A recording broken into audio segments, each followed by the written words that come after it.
ምንድነው የሚለው? አንድ ጊዜ በማቅረብ የሚቀደሱትን የዘላለም ፍጹማን አድርጓቸዋልና ይላል። ይህ የዘላለም ፍጹማን ሆነናል። ኦኬ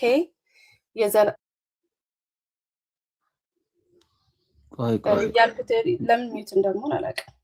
ስለዚህ ኢየሱስ ክርስቶስ ሚዩት አታርጉሽ።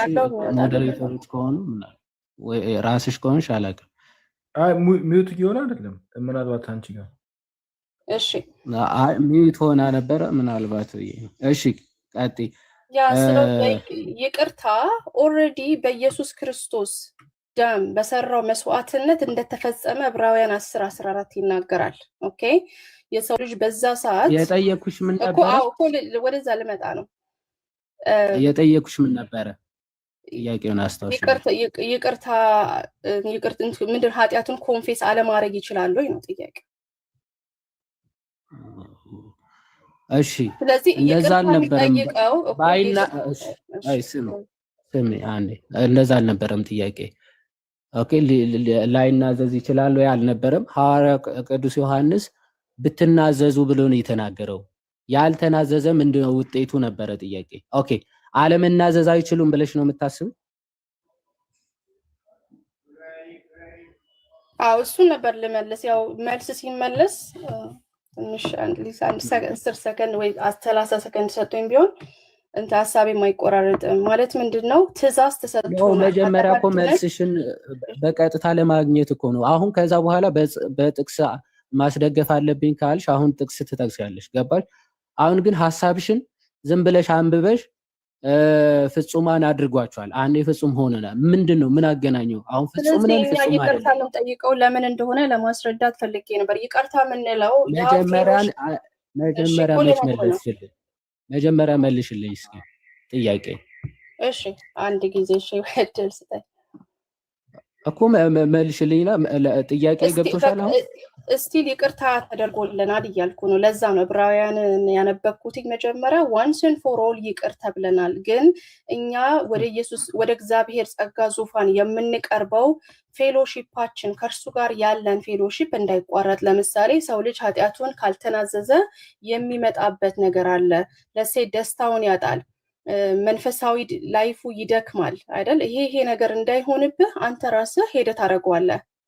ግን ያህ ጋራንቲድ የሚያደርገው ከእግዚአብሔር ጋር ያለ ፌሎሺፕ እንዳይበላሽ ነው እንጂ ኃጢአት once and for all በዕብራውያን 10 መሰረት አንድ ጊዜ መስዋዕትነትን ይዞ ገብቶ ክርስቶስ ለኛ አማላጅ ሆኖ እንደቆመ ይናገራል። ፖይንቴ ይሄ ነው። ስለዚህ አንቺ ፌሎሺፕ ቀርበው ለምን እንደሆነ መጀመሪያ አለበት። አንዴ አሁን ስለዚህ ከክርስቶስ ጋር ያለው ፌሎሺፕ እንዳይቋረጥ ነው እንጂ ንስሐ ምንገባው ድህነቱ ወይም ደግሞ ከድህነት ስለሚወጣ ሰውየው ምንም የሚያጣው ድህነት የለም ነው እያልሽ ያለሽው አይደል? ከያዝኩት ፖይንትሽ እሱም ብለሻል። ደስታ ምናምን ነገር አለ ሰዎች እኔ እኮ ዋናውን ፖይንት ይዤልሽ እኮ ነው ሜሮን። ለምን አሁን ያስጨረስከኝ ካልሆነ ፖይንት አይገባም። እኔ ደግሞ ቆይ አንዴ ስላልሆነ ታያለሽ እንደ ይሄን ሁሉ ሰዓት እየሰጠሁሽ ምንም እኮ እያወራው አይደለም እንዴ። ሐሳብሽን ለማግኘት ይሄን ሁሉ ደቂቃ እየሰጠሁሽ ሐሳቤን ስላላስጨረስከኝ ብለሽማ እንደዚህ ምክንያት አትስጪ። በጣም ጊዜ እየሰጠሁሽ ነው። ሐሳብሽን ኤክስፕረስ እያደረግሽ ነው በሚገባ። ኦኬ ደስታ የሚል ምናምን ሰምቼሻለሁ እኮ ደስታ ብያለሁ ምናምን ይሄን ብቻ አላልኩም እኮ ነው እያልሻለሽ። እኔ ዋናውን ፖይንቱ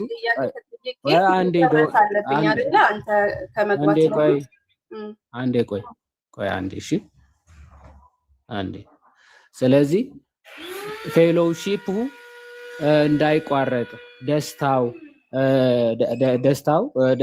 ደስታ እንዳያጣ ምናምን እነዚህ ንስሐ መግባት አለበት እንጂ ድህነቱን አያጣውም። ዋናው ኮንሴፕቱ መዳኑን አያጣውም የሚለው ኮንሴፕት ስለሆነ አልጨረስኩም ነበረ። እሱን ደስታ ብቻ ሳይሆን እስከ እንደሚሞትም እኔ ብቻ ነው አላልኩም እኮ። ቆይ አንዴ ብጨርስ እኮ ላይክ አሚን ጥያቄ ለመማማር ከሆነ ድህነቱን ያጣል አያጣውም።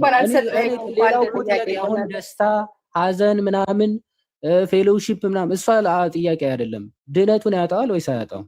ዋናው ፖይንት እሱ ጋር ስለሆነ አይ እኔ እንደዚህ የሶር ነው ጥያቄ ከሆነ ቢቀር ይሻላል። ምክንያቱም ጥቅስ መጥቀስ አለ። የእግዚአብሔርን ቃል አስደግፌ ነው መመለስ መፈልገው ከራሴ ማውራት አልፈልግም። ጥቅስ ማስደገፍ እኮ አሁን ለስህተትሽ ወይም ደግሞ ለማይመስል ትምህርትሽ ዝም ብለሽ የማይመስል ጥቅስ ጠቅሰሽ የራስሽ ወሬ ለማውራት እንዲመችሽ ነው ማለት ነው። አሁን ሐሳብሽን ደምደው ማስገድሽ አሁን ሚዩት አድርጊው አንዴ። ቆይ አሁን እያወራው ነው። እሺ አሁን የጠቀስሽው ጥቅስም ገብቼ ስለማሳይ ማለት ነው። እሺ አሁን ምን አልሽ? ፌሎውሺፑ ደስታው ምናምን እንዳያጣ እንጂ ከድህነት ጋር በቃ አንዴ በዙፋኑ ፊት ቀርበናል የምናጣው መዳን የለም ነው። ንስሐ ባይገባ ደስታው ምናምን ያጣል፣ ከክርስቶስ ጋር ያለው ፌሎውሺፕ ያጣል እንጂ ምንም አሁን ከክርስቶስ ጋር ፌሎውሺፕ አጥቶ ግን መዳኑ አያጣም። ይህን አይነት ትምህርቱን ማሳየት ስለምፈልግ ነው ታግሼ ምናምን ስሰማሽ የነበረው። ንስሐ አለመግባት አይችልም የሚባል ክርስቲያናዊ ትምህርት የለም። በነገራችን ላይ ንስሐ አለመግባት ስለሚችሉም ነው ንስሐ ግቡ እያለው ሐዋርያቶቹም ጌታም ትምህርታቸው ስብከታቸው ራሱ ንስሐ ግቡ የሚለውን ትምህርት ፎከስ አድርገው የሚያስተምሩት። አንደኛ ጴጥሮስም ንስሐ እስክትገቡ ድረስ የሚጠብቃችሁ ትዕግስቱን እንድታደንቁ ለእናንተ ያለውን ፍቅር እንድትመለከቱ እንጂ ብሎ ሐዋርያ ቅዱስ ጴጥሮስን በሚገባ ስለሚናገር ማለት ነው። ለምሳሌ ሮሚ መልእክት ምዕራፍ 2 ያው ይሄንን ሰመራይዝ አድርገን እንጨርስ ብዬ ነው እና አዳምም መሽቶባቸዋል። ኦኬ መሽቶባቸዋል።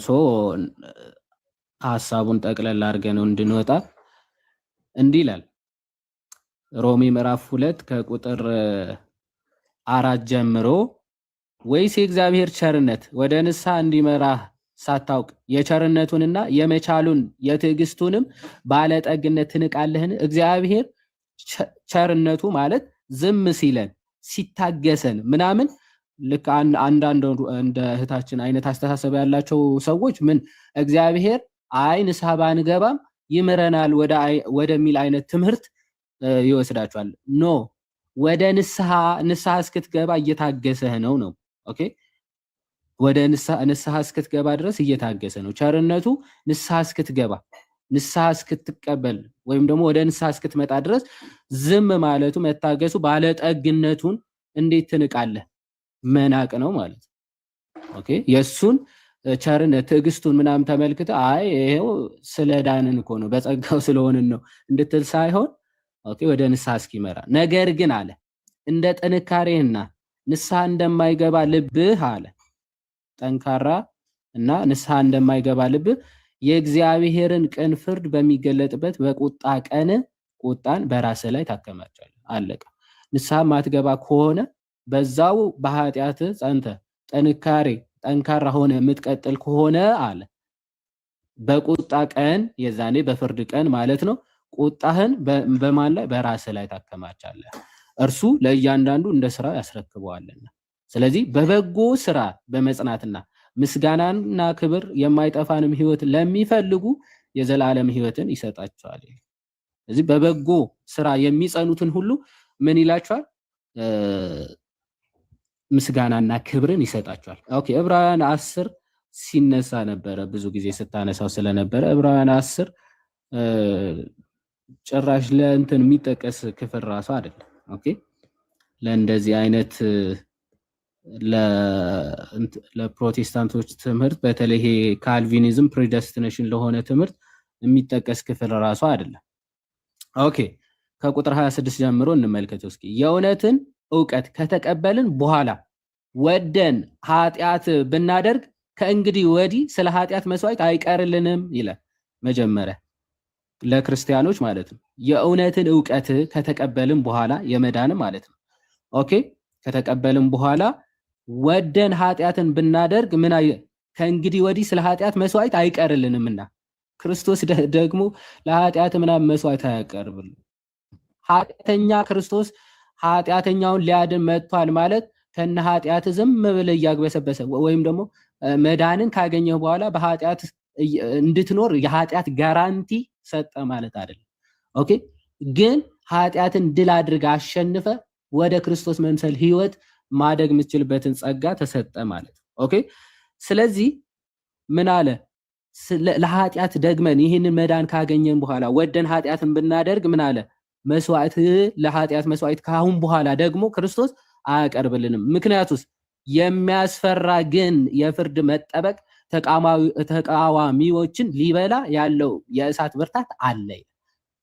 ኦኬ ከተቀበልክ በኋላ ኃጢአት ወደህ ብታደርግ ምንድነው የሚጠብቅህ አለ? የሚያስፈራ ግን የፍርድ መጠበቅ ተቃዋሚዎችንም ሊበላ ያለው የእሳት ብርታት አለ። በቃ እሱ ይጠብቅሃል ነው። ኦኬ እሱ ይጠብቅሃል።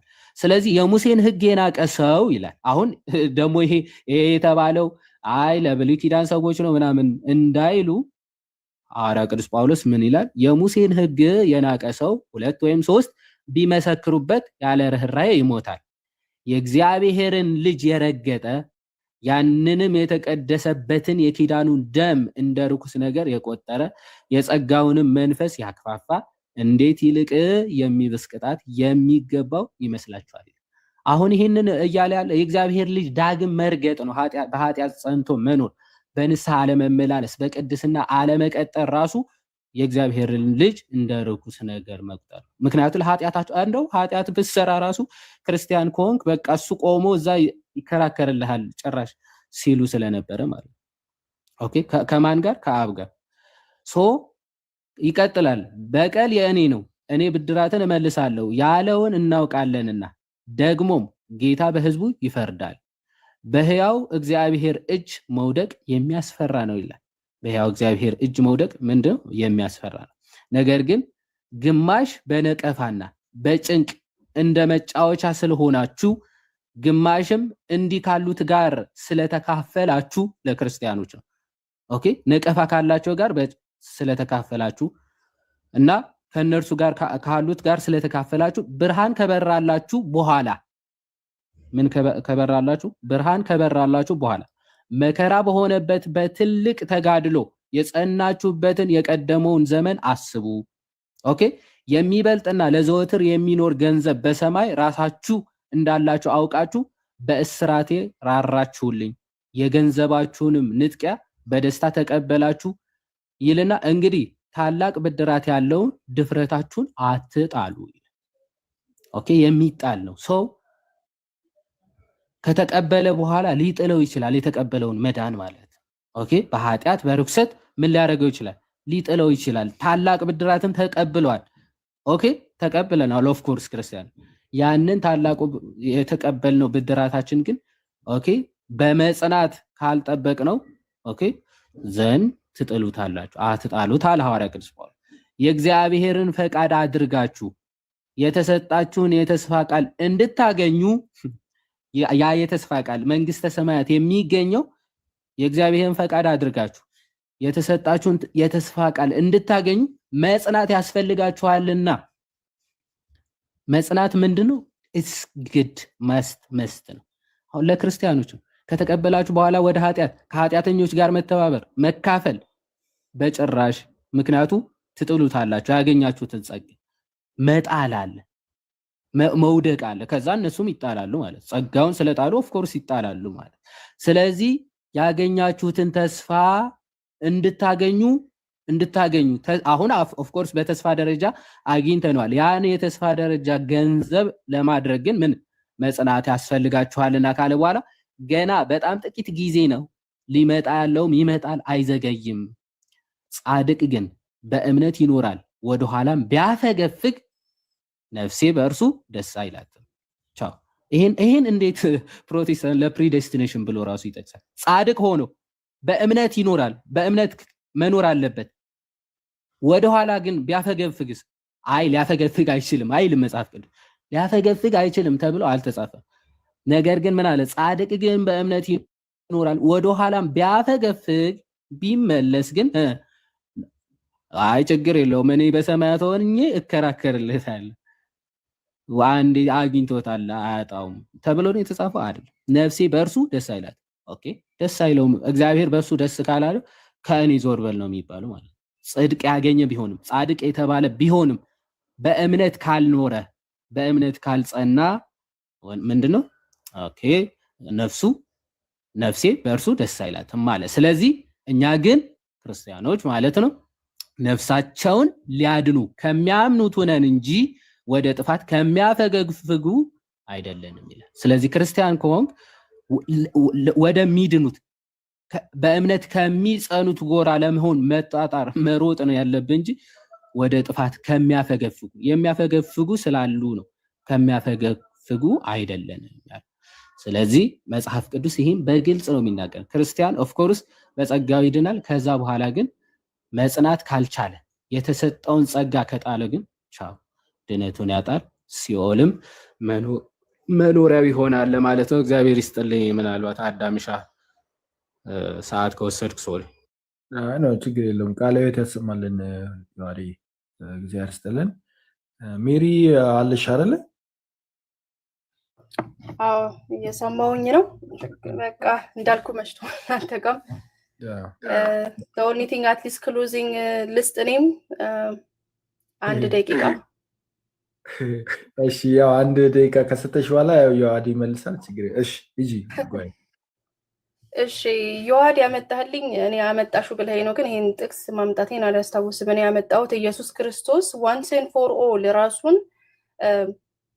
ፐርፌክት መስዋዕትነት አድርጎ ላመኑት እንዳቀረበ የሚናገር ጥቅስን ያመጣሁትኝ። እሱን አድሬስ አላረክልኝም። አንተ የጠቀስከው ጥቅስ ዕብራውያን ላይ አፖስቴት ስለሚያደርጉ ሰዎች ውስጣቸው በክፋት የተሞላ እና አንብሊቪንግ ሃርት ያላቸውን የማያምን ልብ ያላቸውን ነው ይዘህ የመጣኸው እና የክርስቶስን የብርሃኑን ቀምሰው ይላል ከኢየሱስ ክርስቶስ ጋር ሪሌሽንሽፕ ፌሎሺፕ እንደሌላቸው ክሊርሊ ይናገራል። ሙሉ አውዲዮን ስታየው ይሄንንም ለሌል ቻልኩበት ምክንያት እንዴት ልትይቻለሽ ክርስቶስን አንድ ሰው ካመነ በኋላ እኮ በቃ ድኗል፣ እነዚህ ናቸው አማኞች ናቸው እያለን አድሬስ የምናረግ ከሆነ ኢየሱስ ክርስቶስ በአፉ የተናገረውን ብዙዎቻችሁ ጌታ ሆይ ጌታ ሆይ ትሉኛላችሁ፣ በስሜም አጋንንትን ያወጡ ነበረ፣ እኔ ግን ከቶ አላቃችሁም ያላቸውን ሰዎች ምን ልንላቸው ነው? እነሱም አምነው ነበር፣ ያውን በስሙ አጋንንትን የሚያወጡ ሜቢ ቤተክርስቲያንንም የከፈቱ ሰዎች ሊሆኑ ይችላሉ በዚህ ዘመን ላይ። እነዚህ ሰዎች አላቃቸውም ካላቸው ሪሌሽንሺፑ ማተር ያደርጋል ማለት ነው። ምን አይነት ሪሌሽንሺፕ የሰው ልጅ ከእግዚአብሔር ጋር እንዳለው ሴቪንግ ፌዝ ነው ያለው ወይስ ደግሞ ይሄ ለጥቅም የመጣ ኦር ደግሞ ቴምፖራሪ እምነት ነው ያለው የምንለው ነገር ማለት ነው። እሱን አድሬስ ሌላ ጊዜ ወይ ታደርግልኛለህ።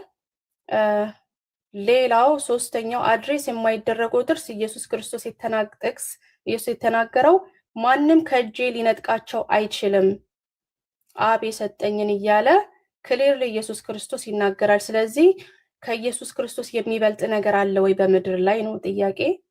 እንግዲህ እሱ ማንም አይነጥቃቸውም ካለ ማን ነው ፓወር ያለው መንጠቅ የቻለ ለማለት ብዬ ነው። ሌላው እሺ አድሬስ ካረገው በቃ ግን ሚት አድርጌ ልወጣም እችላለሁ፣ ግን እሰማለሁ። እሺ ብራዘር። እሺ ዕብራውያን 10 ይሄን አላነሳውም ያልሽው ሜሪ ቅድም ሙሉን ላንብበው ካልኩኝ ሐሳቡ በጣም ሊረዝም ይችላል ይንዛዛል ብዬ ነው እና አንቺ 10 14 ነው የጠቀሽው።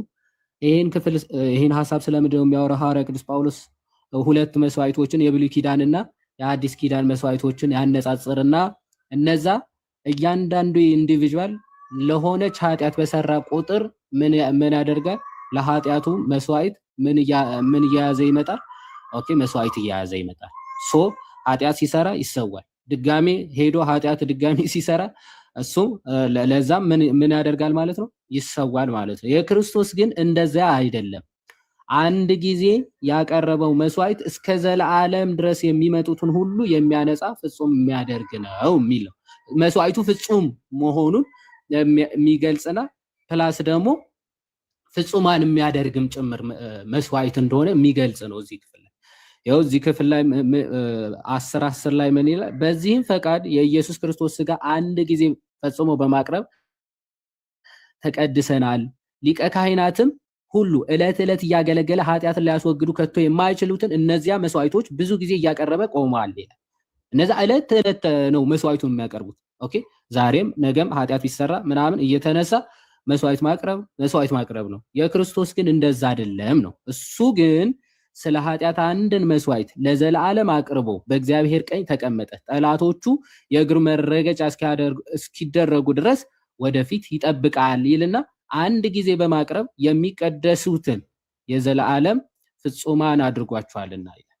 ስለዚህ ይሄንን ይዘሽ ነው በቃ አንድ ጊዜ ከተቀደሱ ፍጹማን ናቸው ብሏል አይደለም። አንድ ጊዜ በማቅረብ እሱ ነው አንድ ጊዜ ያቀረበው መስዋዕት ምንድነው የሚቀደሱትን ፍጹማን የሚያደርግ ነው የሚለው የሚቀደሱትን እንጂ ንስሐ ባይገቡም ቢገቡም ምናምን በቃ ፍጹማን ይሆናሉ። ፍጹም ማለት እኮ ባይሰውይ እንትን ዘላለማዊ መሆን ከኃጢአት መራቅ በቅድስና መመላለስ ማለት ነው ፍጹም መሆን እንጂ ኃጢአት እየሰራ ምናምን እየወደቀ እየተነሳ ፍጹም ነን ማለት ነው አይደለም።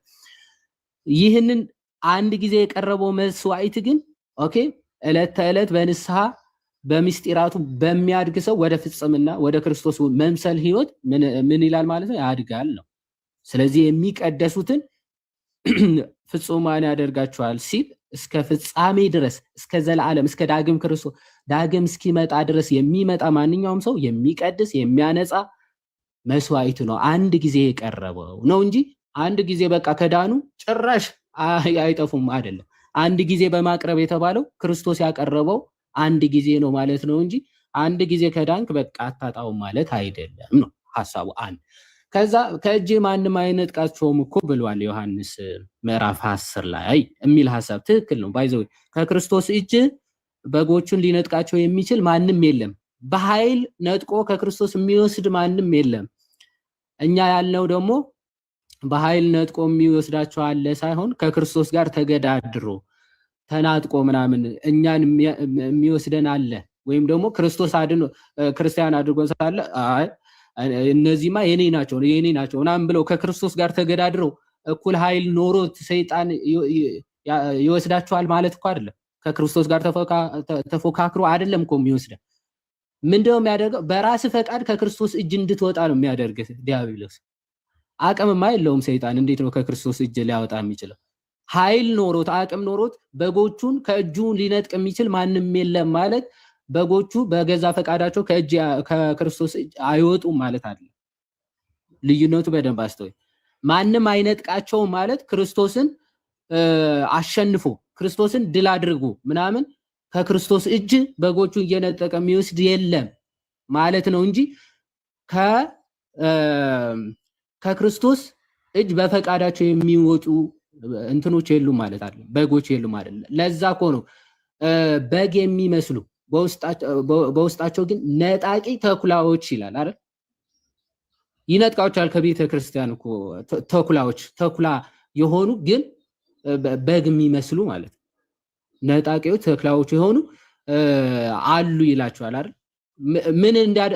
ምን ስለሚያደርጓቸው ነው? እነዛ እኮ ከክርስቶስ በኃይል ስለሚነጥቁ አይደለም፣ ከድህነት ስለሚያወጡ ከክርስቶስ እንድትወጡ በፈቃዳችሁ እንድትወጡ ማድረግ ስለሚያደርጉ ነው። ሶሪ ቆይ ኦኬ አይ ቲንክ ተቋረጠ መሰለኝ። እሺ ስለዚህ በገዛ ፈቃዳችሁ ምን እንድትሉ ያደርጓችኋል ማለት ነው?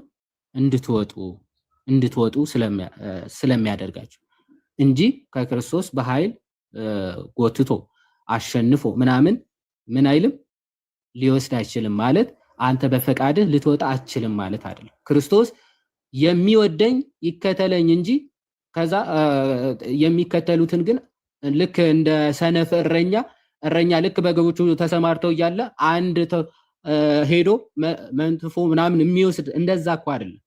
ክርስቶስ ጥበቃው እገዛው ምናምን ረድኤቱ መንፈሱ አለ። ከዛ በኋላ ፈቅደን ግን አይ አንፈልግም ብለን በኃጢአት ኦኬ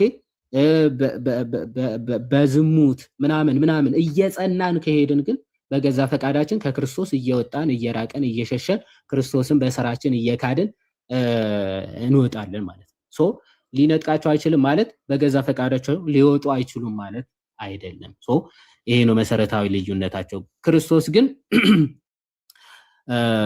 ሊወጡ እንደሚችሉ በግልጽ ሲናገር ዮሐንስ 15 ላይ ምን አለ? ፍሬ የማያፈራውን በእኔ ያለውን ቅርንጫፍ ሁሉ ያስወግደዋል ይላል። ግን በራሳቸው ፈቃድ ግን ሊወገዱ ይችላሉ፣ ወይም ክርስቶስ ራሱ ግን ሊያስወግዳቸው ይችላል ማለት ነው። እንዴት ነው የሚወገዱት? ፍሬ ባለማፍራታቸው ግን በክርስቶስ ያሉትን በክርስቶስ ግንድነት ቅርንጫፍ ሆነው ያሉትን በክርስቶስ እጅ ያሉትን በክርስቶስ ህብረት ውስጥ ያሉትን እነሱ ያስወግዳቸዋል ማለት ይቆረጣሉ ማለት ይቆረጣሉ። ኦኬ የተጣበቀውን ሊቆረጥ ይችላል። በምን ፍሬ ባለማፍራት በኃጢአት በመጽናት ምናምን። ስለዚህ ከዚህ አንጻር የሚታይ ነው ማለት ነው። እሺ አይ ቲንክ ይሄን ይመስላል ያነሳሻቸው ፖይንቶች። የሆነ አንደኛ ቆሮንቶስ ላይ ያለ ሐሳብ ነበረ ማለት ክርስቲያን ሆኖ ኃጢአት ሰርቶ ማለት የጸና ኃጢአት ሰርቶ እንዴት ከቤተ ክርስቲያን ራሱ አታስወጥቱ የሚልና ሐዋርያ ቅዱስ ጳውሎስ ይህ ሰው ንስሐ ገብቶ ተመልሶ ከመጣ ኦፍ ኮርስ መንፈሱ ወይም ደግሞ በትንሣኤ ይጠቅመዋል ይድናል ይላል። ካልተመለሰ ግን ድህነቱን እንደሚያጣ ምናምን በግልጽ ይናገራል። አንደኛ ቆሮንቶስ ምዕራፍ 5 ከቁጥር 3 እቺን ልናገርና የፕሮቴስታንት አዲሱ መደበኛ ትርጉም በእርግጥ አውጥቻለሁ። አንድምታውን ብታነቢው አሪፍ ነው። ኦኬ የአንደኛ ቆሮንቶስ ምዕራፍ 5 ከቁጥር 5 ላይ ያለው ሐሳብ ማለት ነው።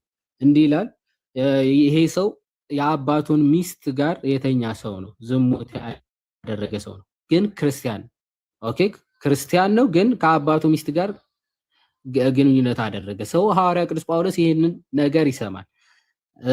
ምን ይላችኋል? እናንተም ታበያችኋልና ይልቅስ እንድታዝኑ አይገባችሁምን? ይህን ስራ የሰራው ከመካከላችሁ ይወገድ ይላል። እኔ ምንም እንኳን በስጋ ከእናንተ ጋር ባልሆን በመንፈስ ከእናንተ ጋር ነኝ፣ ከእናንተም ጋር እንዳለ ሆኜ ይህን እንደዚህ በስራው ላይ በጌታችን በኢየሱስ ክርስቶስ ስም አሁን ፈርጄበታለሁ። እናንተና መንፈሴም ከጌታችን ከኢየሱስ ክርስቶስ ኃይል ጋር ተሰብስበን መንፈሱ በጌታ በኢየሱስ ቀን ትድን ዘንድ እንደዚህ ያለውን ለስጋው ጥፋት ለሰይጣን እንዲሰጥ ፍርዴ ነው ብሎ ይናገራል። ኦኬ እንዲህ ብሎ ሐዋርያ ቅዱስ ጳውሎስ ሲናገር ምንድነው? ለስጋው ጥፋት ለሰይጣን እንዲሰጥ ፍርዴ ነው ብሎ ሲናገር ስጋው እንዲጎዳ ወይም ደግሞ ስጋው እንዲቀጣ በስጋው እንዲቀጣ የስጋ ቅጣት ካህናቶቹ ፈርደውበት ወይም ደግሞ ቀኑና ሰጥተውት ከዛ በኋላ ከዛ በንስሐ ታጥቦ ተመልሶ ድህነትን እንዲያገኝ እንደዚህ ያድርግ ብሎ ሐዋርያ ቅዱስ ጳውሎስ እየተናገረ ይሄ ሰው የተሰጠውን ቀንና የተሰጠውን ፍርድ ተቀብሎ ባይፈጽም ግን ድህነቱን ያጣል አያገኝም ማለት። እንደውም ወደታች ዝቅ ብሎ ከእንደነዚህ አይነት ሰዎች እንኳን እንደውም ከአህዛብ ከሙስሊሞች ጋር አብራችሁ ብትበሉ ብሉ ይልና ከእንደነዚህ አይነት ሰዎች ጋር ግን አብራችሁ እንኳን እንዳትበሉ እንዳትቀመጡ ነው። ምን ይላል? በጠቅላላ የዚህ ዓለም ሴሰኞችን ወይም ደግሞ ገንዘብ የሚመኙትን ነጣቂዎችንም ወይም ጣዖታ የሚያመልኩትን አላልኩም ይላል። ከነርሱ ጋር አብራችሁ አትቀመጡ ይላል። ከሴሰኞች ጋር እንዳትተባበሩ በመልእክቴ ጽፌላችኋለሁ ይልና በጠቅላላው የዚህ ዓለማውያን ስለሆኑ ሰዎች እንኳን አይደለም ከነርሱ ጋር አላልኩም ይልና ይህስ ቢሆን ከዓለም ልትወጡ ይገባችሁ ነበር። እንዴ ከዓለማውያን ወይም ደግሞ ከሌሎች ከአህዛብ ጋር አብራችሁ አትተባበሩ ምናምን ማለት ብፈልግ ኖሮማ ከዓለም ውጡ፣ በቃ ዝም ብላችሁ ዓለም ላይ አትኑሩ ማለት ይሆን ነበረ። ግን እንደዛ አይደለም አለና አሁን ግን ወንድሞች ከሚባሉት አንዱ ሴሰኛ ወይም ገንዘብን የሚመኝ ወይም ጣዖትን ሰካር ወይም ደግሞ ነጣቂ ቢሆን ከእርሱ ጋር እንዳትተባበሩ እጽፍላችኋል። እንደነዚህ ካሉ ጋር መብል እንኳን አትብሉ ይላል ሐዋርያ ቅዱስ ጳውሎስ። ወንድሞች ከሚባሉት ነው ያለ። አንዱ ሴሰኛ ወይም እንደዚህ አይነት ነገር እንኳን ከሆነ ከእርሱ ጋር አብራችሁ መብል እንኳን አትብሉ። በውጭ ባሉ ሰዎች ላይ መፍረድ ምን አግዶኝ? በውስጥ ባሉ ሰዎች ላይ እናንተ አትፈርዱም? ምን በውጭ ባሉቱ ግን እግዚአብሔር ይፈርድባቸዋል። ክፉን ከመካከላችሁ አውጡ ይላል። ስለዚህ ክርስቲያን ሆኖ ወንድም ተብሎ በዚህ ኃጢአት ከዛ በቃ ቤተክርስቲያን ራሱ ልታስወግደው ትችላለች። ኦኬ በሰማይ ያሰራችሁት የታሰረ በምድር ያሰራችሁት በሰማይ የታሰረ በምድር የፈታችሁት በሰማይ የተፈታ ስለተባለ ቤተክርስቲያን ኦቶሪቲው ስላላት በእንደነዚህ አይነት ኃጢአት ለሚጸና ራሱ ከቤተክርስቲያን ቆርጣ ልታስወግደው ራሱ እንደምትችል ሐዋርያ ቅዱስ ጳውሎስ በግልጽ ይናገራል። ከመካከላችሁ አውጧቸው ብሎ በግልጽ ይናገራል ማለት ነው። ከዚህ አንጻር የሚታይ ነው። እግዚአብሔር ይስጥልን። አይ ቲንክ በጣም መሽተውባችኋል ወንድሞች፣ ሌላ ጊዜም በሰፊው እሺ፣ ብዙ አይዲያ አለና እናወራለን፣ ችግር የለው። ደስ ይለኛል። እኔም ቤት ስከፍት ምናምን ተመጪና እናወራለን። እሺ፣ ሶቨርን የሚለው ልጅ እንትን ኢግኖር ብላክ አድርጊው። እሺ፣ ምን አረክ? የኔ ስንት ሰው ብዙ ሰምቻቸዋለሁ፣ እንደ ዛሬ አስደስተኝ ሰው የለም። ምን አልከኝ? ምን ብዙ ሰው ሰምቼ እንትን ሲያወላግዱ አይቻለሁ። እየገባሁትም ለዛ ነው። እንደዚህ ልጅ አስደስተኝ። ድምጽ ታፍኗል ወንድማችን። ምን እያልክ ነው? አይሰማም? ድምጽ ታፍኗል። ኤርፎን አድርገህ ነው? አሁንም አይሰማም? ስልክ የሆነ ነገር ሆኗል። አይሰማም አሁንም? ኦኬ፣ አሁን ይሻላል። እስቲ ቀጥል። ያ ብዙ ሰዎች ሲያወሩ ሲያወላግዱ ሲያጠፉ አያለው። እንደዚህ ልጅ ግን ፐርፌክትሊ በቃ ያስደስተኝ ሰው የለም እስካሁን። እኔ በቃ ለዛ ነው የገባሁት በእውነት። የት ነህ? ካልቪኒስት ነህ? መጨረሻ እኔ ባይብሊካል ክርስቲያን ነኝ፣ መጽሐፍ ቅዱሳዊ። ፈርሚልኝ ልትላት ነበር የገባው። አሁን እኮ የካልቪን ትምህርት እኮ የማይቀበል ነው የሚሆነው። አሁን ለምሳሌ ካልቪኒስት ነህ? አዳም የኔ እንደው አላገባም ብዬ ነበርና ኦሮ ዝም ብለህ ቪዲዮ ወይ ፎቶ አይቼ ተመችታኝ ነው አትልም እንዴ? ትምህርቱ መች ሰማው? አላገባም ብዬ ነበር። ላገባት ነው። ጠይቃት በቃ በውስጥ ለጋብቻ እኮ ጨዋታ ነው አለ። ጨዋታ ነው። እንደዚህ አይነትም ሴት አለ እንዴ? ነው በእውነት እግዚአብሔር ይባርክ። ጌታ ረድቷታል፣ ጸጋውን አብስቶላታል። ትክክል። አሜን። አይ እኔ ጥሩ ነው። አይ አንተ እኛ ስላልገባ ነውና እግዚአብሔር ይስጥልን። ወይ ነገ ከነገ ወዲያ እናገናኛለን፣ እናወራለን። እናንተም እግዚአብሔር ይባርካችሁ። ቴንክ ዩ ሶ ማች። አሜን። እሺ፣ ቴንክ ዩ። እናመሰግናለን። እግዚአብሔር ይስጥልን።